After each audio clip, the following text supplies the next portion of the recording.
So hi guys, what's up?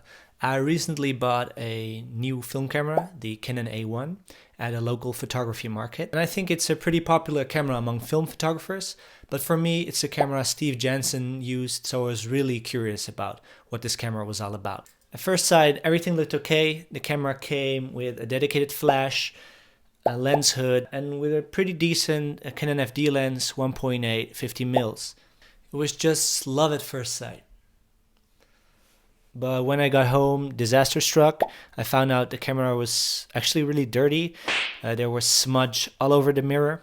There was also smudge inside of the viewfinder prism. It had the infamous shutter squeak, and it had deteriorated light seals. The inside of the camera was also all smudgy. It's really enough to tip off everyone who scores high on neuroticism. So to fix this, I had to clean the seal smudge off the camera. I also had to clean the smudge off the mirror using a solvent. I also took off my top. No, I mean the camera top, to fix and clean the viewfinder prism.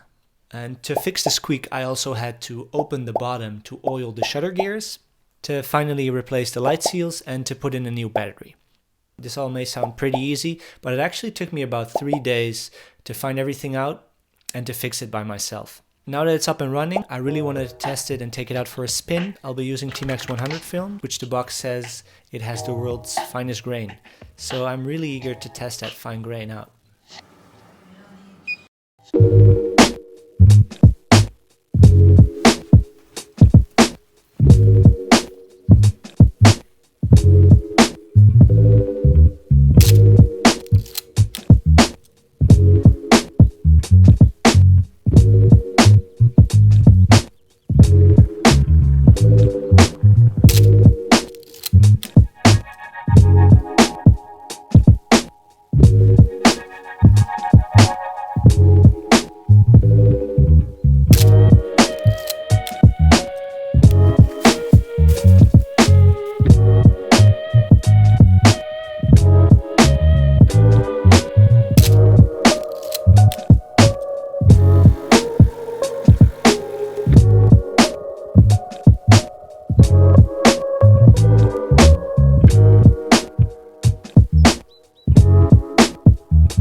So in hindsight, I would say I wouldn't have bought this camera again, not with what I know now. I think I definitely could have got it more cheap and in a better state. But then again, this opportunity gave me to learn this firsthand by myself, and maybe it'll also help you. So that's it, you guys. Thank you so much for watching. If you've had similar experiences, please post it in the comment section below. If you like what I'm doing, please like and subscribe if you want to support this channel. And really, thank you so much for watching. Take care these days. See you guys next time.